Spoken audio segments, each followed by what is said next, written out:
नमस्कार स्टूडेंट्स। अपना ग्रामर का टॉपिक अलंकार चल रहा था, जिसमें अलंकार का शाब्दिक अर्थ पढ़ लिया था, अलंकार की परिभाषा पढ़ ली थी, अलंकार के प्रकार पढ़ लिए थे और शब्दालंकार के अंतर्गत 3 अलंकार हमने पढ़ लिए थे। एक बार पूर्व की कक्षा में जो पढ़ा था उसे रिवाइज कर लेते हैं और फिर आगे का पढ़ते हैं। अलंकार का अर्थ होता है आभूषण या गहना। जिस प्रकार एक औरत की सुंदरता को गहने बढ़ाते हैं, उसी प्रकार काव्य की शोभा या सुंदरता बढ़ाने वाले तत्वों को अलंकार कहा जाता है। अलंकार से कविता में एक रोचकता उत्पन्न होती है, प्रभावोत्पादकता उत्पन्न होती है और काव्य रुचिकर और पठनीय बनता है। अलंकारों के प्रकार 2 माने गए हैं। पहला है शब्दालंकार, जहाँ पर्टिकुलर किसी शब्द में अलंकार होता है, उस शब्द को हटा देने से कविता की सुंदरता नष्ट हो जाती है। दूसरा अर्थालंकार, जहाँ अर्थ के माध्यम से सुंदरता उत्पन्न होती है, वहाँ पर यदि किसी शब्द को हटाकर उसका पर्यायवाची भी रख देते हैं तो भी कविता की सुंदरता बरकरार रहती है। शब्दालंकार के अंतर्गत पहला अलंकार हमने पढ़ लिया था अनुप्रास अलंकार। अनुप्रास अलंकार में एक ही वर्ण से आरंभ होने वाले शब्दों की आवृत्ति होती है, या हम ये कहें कि इसमें वर्णों की आवृत्ति होती है। जैसे पहला उदाहरण में आप देख सकते हैं भय वर्ण की आवृत्ति हुई है, दूसरे उदाहरण में तय वर्ण की आवृत्ति हुई है और तीसरे उदाहरण में गय वर्ण की आवृत्ति हुई है।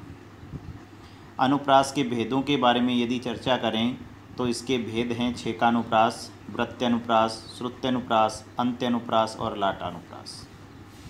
दूसरा अलंकार है यमक अलंकार।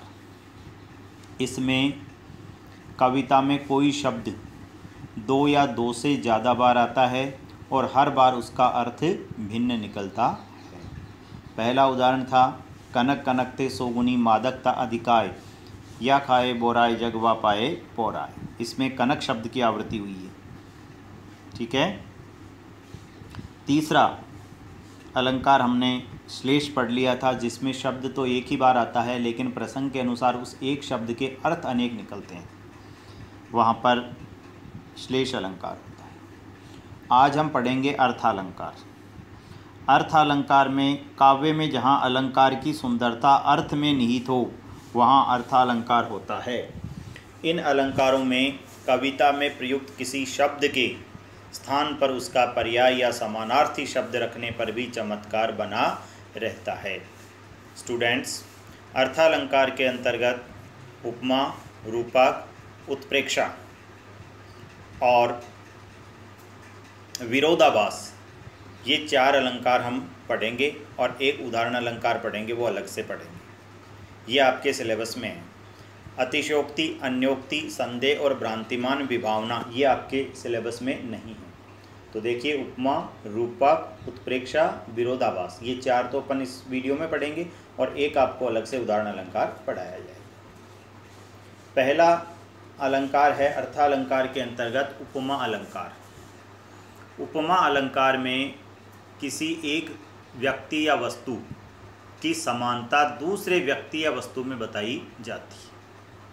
इसकी परिभाषा देखें तो काव्य में जब 2 भिन्न व्यक्ति वस्तु के विशेष गुण, आकृति, भाव, रंग, रूप आदि को लेकर समानता बतलाई जाती है, अर्थात उपमेय में उपमान में समानता बताई जाती है, उपमेय और उपमान में समानता बतलाई जाती है, वहाँ उपमा अलंकार होता है। अब अपने पास 2 शब्द आए, एक तो आया उपमेय और एक आया उपमान। उपमेय होता है जिसकी समानता बताई जाती है और उपमान होता है जिससे समानता बताई जाती है। उदाहरण के लिए यदि हम दो शब्द अपने पास आए, उपमेय और उपमान। उपमेय होता है जिसकी समानता बताई जाती है, उपमान होता है जिससे समानता बताई जाती है। उदाहरण के लिए यदि हम ये कहें कि इसका मुख चांद सा सुंदर है, तो एक तो हुआ मुख और एक हुआ चांद। समानता किसकी बता रहे हैं? मुख की बता रहे हैं, इसलिए मुख तो हो गया उपमेय और चंद्रमा हो गया उपमान। जिसकी समानता बताई जाती है वो होता है उपमेय और जिससे समानता बताई जाती है वो होता है उपमान। ठीक है। जैसे सागर सा गंभीर हृदय हो, सागर जैसा गंभीर हृदय हो।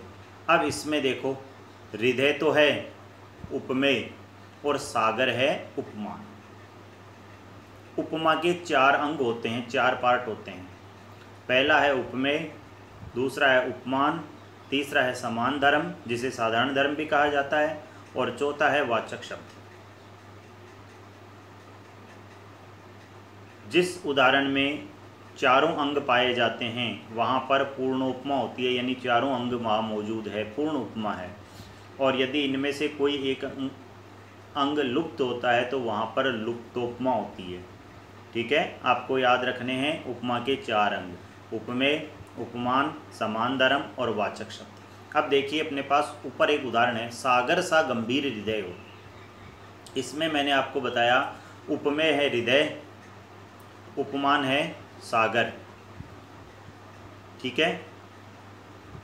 समान धर्म गंभीरता हृदय में भी है और सागर में भी है, ये समान धर्म है, दोनों में ये चीज़ कॉमन है, समान है।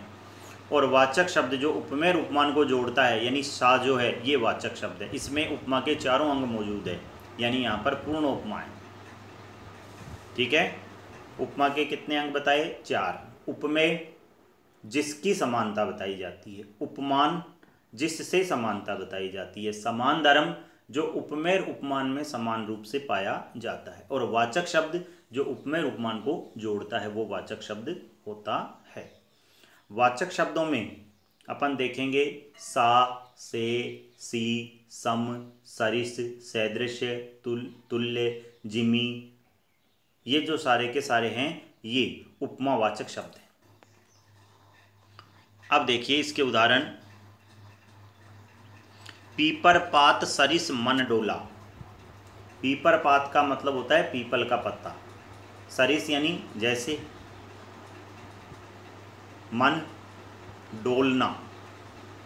यहाँ पर उपमेय है मन, उपमान है पीपल का पत्ता, सरिस जो है वो उपमावाचक शब्द है, और डोलना जो है ये समान धर्म है। ठीक है। कोटि कुलिस सम वचन तुम्हारा, कोटि कुलिस सम वचन तुम्हारा। यहाँ उपमेय है वचन, उपमान है कोटि कुलिस, और उपमावाचक शब्द है सम। ठीक है, ये उदाहरण हो गए। अगला अलंकार हम पढ़ेंगे रूपक अलंकार। अब देखो जिस प्रकार वो 3 अलंकार एक साथ पढ़े गए थे, अनुप्रास, यमक और श्लेष, उसी क्रम में उपमा, रूपक और उत्प्रेक्षा को हम पढ़ेंगे। दूसरा अलंकार है रूपक अलंकार। उपमा में तो उपमेय में उपमान की समानता बताई जाती है, भाई चेहरा जो है वो चांद सा है। रूपक में क्या करते हैं, उपमेय उपमान में कोई भेद नहीं होता है, दोनों को एक रूप मान लेते हैं, चेहरा ही चांद है, यानी चेहरे में चांद में कोई अंतर नहीं है। वहाँ पर है समान, यहाँ दोनों में कोई अंतर नहीं है। इसकी परिभाषा यदि हम देखें तो काव्य में जब उपमेय में उपमान का निषेध रहित या अभेद आरोप किया जाता है, अर्थात उपमेय उपमान दोनों को एक रूप मान लिया जाता है, वहाँ रूपक अलंकार होता है।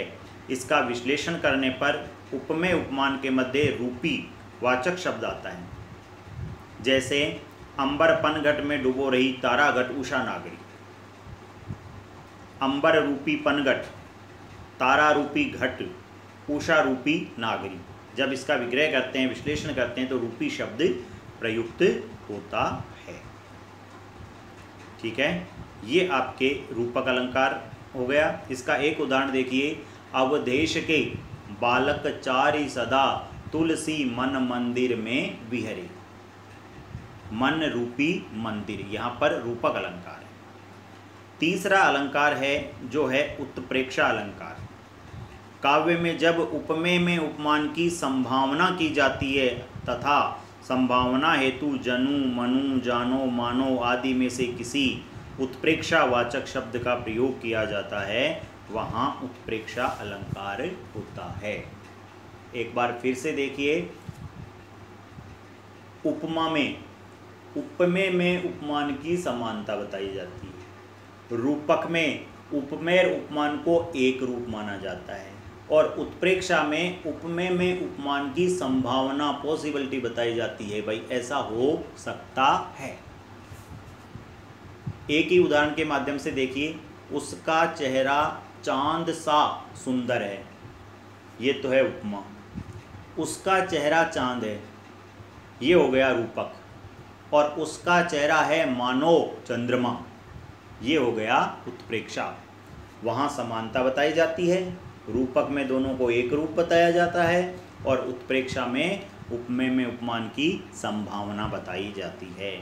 उदाहरण देखिए, सोहत ओढ़े पीत पट, श्याम सलोने गात, मनो नीलमणि शैल पर आतप पर्यो प्रपात। मनो, देखो उत्प्रेक्षा को जानने का तरीका है, ये शब्द आते हैं जनु, मनु, जानो, मानो, जनहु, मनहु। यदि ये शब्द आपको कहीं दिखे, इसका मतलब वहाँ पर उत्प्रेक्षा अलंकार है। सोहत ओढ़े पीत पट, श्याम सलोने गात, मनो नीलमणि शैल पर आतप पर्यो प्रभात। मनो शब्द, पीताम्बरधारी श्री कृष्ण हेतु कवि बिहारी संभावना व्यक्त करते हुए कहते हैं कि पीत पट यानी पीले वस्त्र ओढ़े कृष्ण ऐसे लग रहे हैं मानो नीलमणि पर्वत पर प्रातः काल का आतप यानी धूप शोभायमान हो। दूसरा उदाहरण देखिए, लता भवन ते प्रकट भे, ते ही अवसर दो भाई, निक से जनु जुग विमल विदु, जलद पटल बिल गाई। यहाँ पर जनु शब्द आया है जो उत्प्रेक्षावाचक शब्द है।